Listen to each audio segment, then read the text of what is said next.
Grace and mercy of our Lord Jesus Christ be with you. Dear friend in Christ, in this video we are going to reflect on the parable, The Lamp on a Stand. In the Gospel of Matthew chapter 13 verses 34 to 35 we read that Jesus spoke to the crowds in parables, and he did not speak to them without a parable. This was to fulfill what was spoken through the prophet. I will open my mouth in parables. I will utter things hidden since the foundation of the world. Okay, let us see what is a parable in the Bible. Like the rabbis of his time, Jesus used simple word pictures called parables to help people understand who God is and what his kingdom or reign is like. Jesus used images and characters taken from everyday life to create a miniature play or drama to illustrate his message. This was Jesus' most common way of teaching. 1/3 of Jesus' teaching is in the form of parables, an earthly story with a heavenly meaning, a short fictitious story with a religious meaning. The most fundamental component is a comparison. The kingdom of God is compared to day-to-day life experiences and things.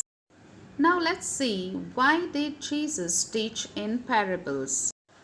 First, Jesus spoke in parables to conceal, or you can say to hide the truth from the multitudes that had chosen to harden their hearts against it.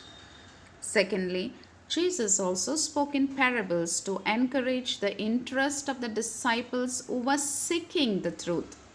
Thirdly, to those disciples he would explain the parables when they asked him to do so. And again, Jesus spoke in parables to separate those who loved the truth from those who hated the truth.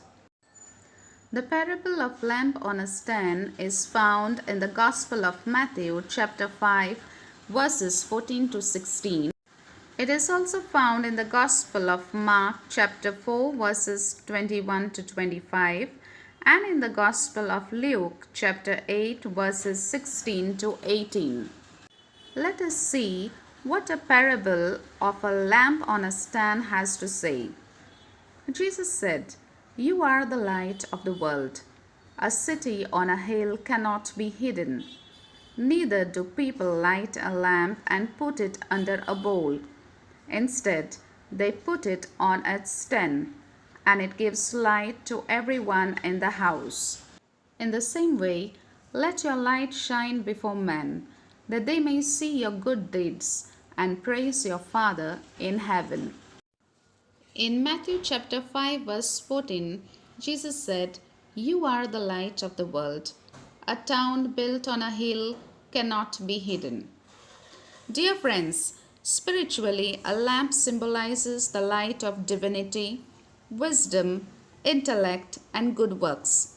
It is also a symbol of self-sacrifice as it consumes itself to offer light to the world.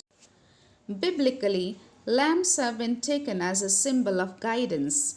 It is also likened as a person's soul. God's word is also compared to a lamp that gives light to our steps.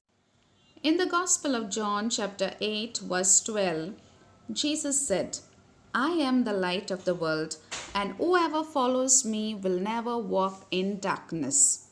Now here in this verse, Jesus is calling each one of us as the light. If we truly follow Christ, then his light will surely radiate through us, which will not be hidden from this world. In Matthew chapter 5 verse 15, Jesus said, "Neither do people light a lamp and put it under a bowl. Instead, they put it on its stand, and it gives light to everyone in the house." In the same way, if we want to give the light of Christ to this world, we need to stand out from the rest of the world. Standing out from the rest of the world is a true martyrdom because it means giving up everything what is wrong, every bad habit, giving up all addictions and vices. This message in this parable would be really very challenging for us, especially in times of persecutions, when we, the followers of Christ, are required to witness our faith in spite of the risk of losing our lives. So, in this verse, all the believers of Christ are called to openly witness our faith to those around us.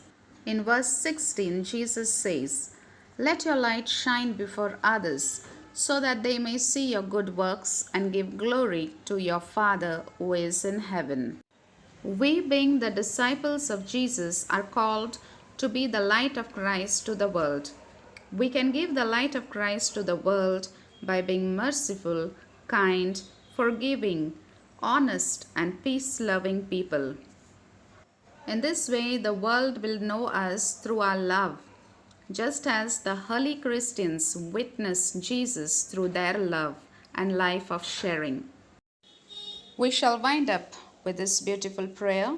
Glorious God, I know that salvation is a gift from you. I know it's not something that my actions can earn.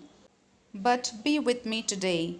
Make my actions so loving and good that other people see those works and glorify you. I pray that you use me as a servant to show others the glory of God. Amen.